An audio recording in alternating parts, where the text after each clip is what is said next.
Have you ever wanted to be the kind of person who just doesn't get fazed anymore?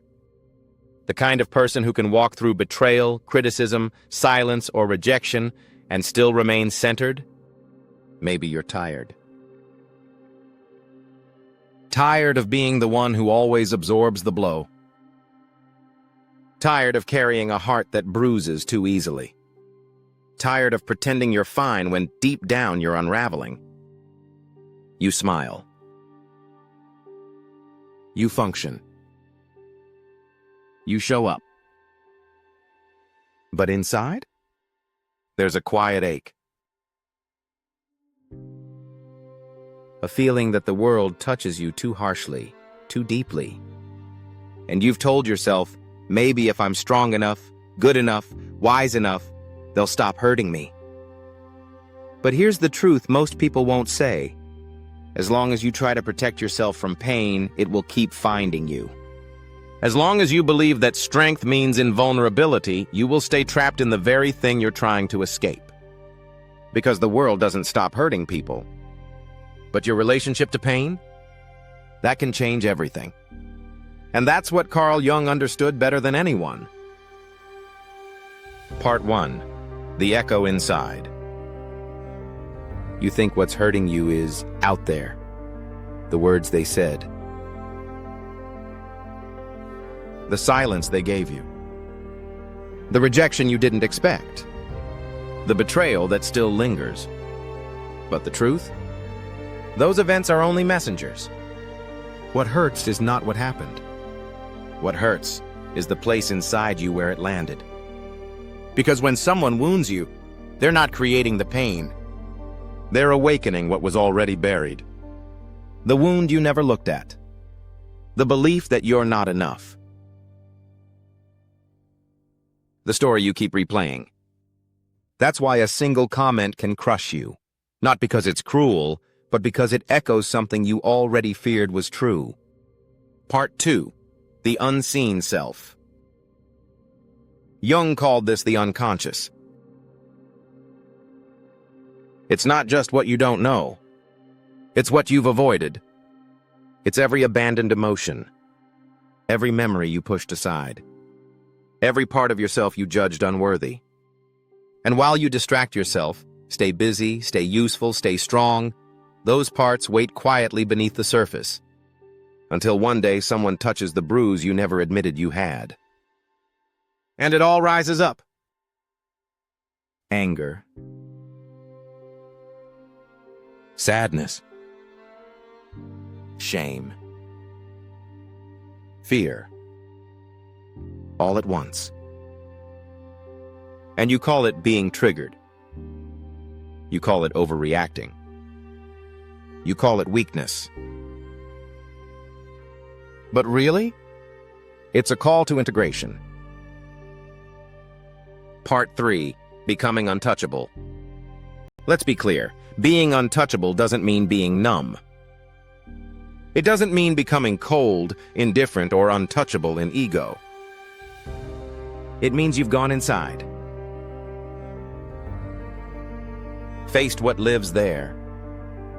And you've made peace with it.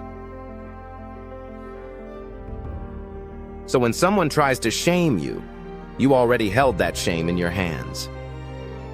When someone tries to guilt you, you've already forgiven that version of yourself. When someone walks away, you don't beg them to stay because you stopped abandoning yourself a long time ago. Now there is nothing left inside you for the world to manipulate. You are no longer a puppet of the external. You've come home to your center, and that center cannot be touched. Part 4. The myth of control. You keep suffering because deep down, you still think that if you're perfect enough, you can control how others treat you. If you're kind enough, strong enough, wise enough, maybe they'll love you the right way. Maybe they'll stop hurting you. But control is an illusion. And as long as you grip it, you will live in anxiety, constantly monitoring what's out there, hoping to manage what lives in here. You don't need more control. You need more awareness. Because nothing from the outside has power, unless it echoes something within. Part 5. Make the unconscious conscious. Jung said it best. Until you make the unconscious conscious, it will direct your life and you will call it fate. You think you're choosing your path, but really you're reenacting your wounds. You keep attracting the same people. You keep sabotaging when things go well. You keep getting triggered by the same words. It's not because you're cursed. It's not because you're broken. It's because something inside you is still asking to be seen, and you can't heal what you keep hiding. Part 6. The cost of avoidance. The world taught you to fear pain, to toughen up. Get over it. Smile anyway. So you did. You became the strong one, the logical one, the high achiever, the one who holds it all together. But while the surface smiled, your inner world eroded. And now? You don't cry, but you carry tension in your chest. You don't scream, but you sabotage your own joy. You don't beg, but you feel unseen in every room you enter. That's not strength. That's survival.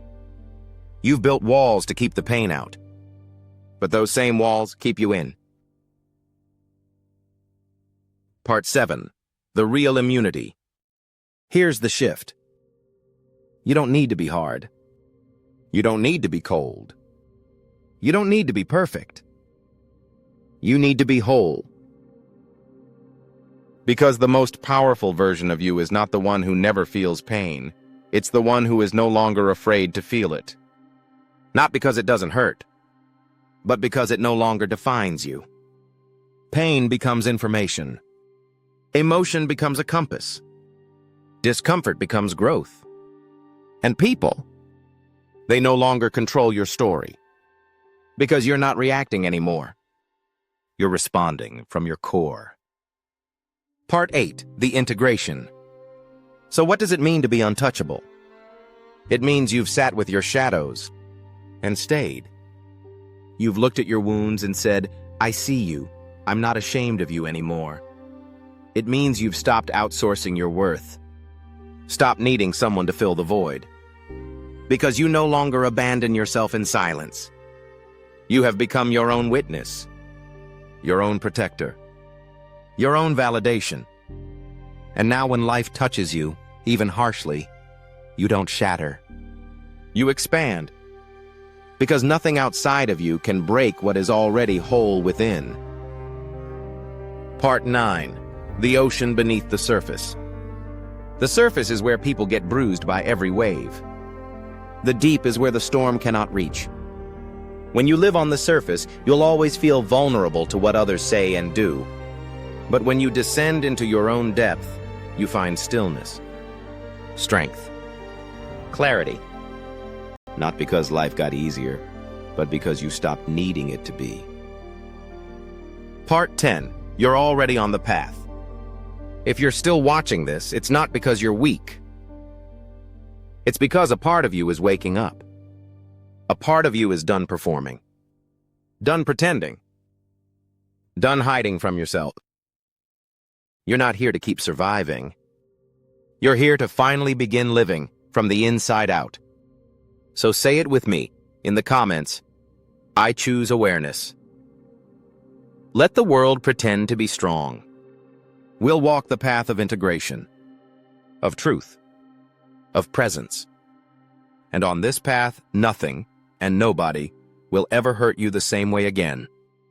Because you'll know they never had the power. You just hadn't remembered yours. Thank you for taking this journey inward. If this resonated with you, subscribe for the next chapter. There's more healing ahead, more freedom, more truth. And the more you uncover, the less the world can shake you. Until next time, stay present, stay aware, stay free.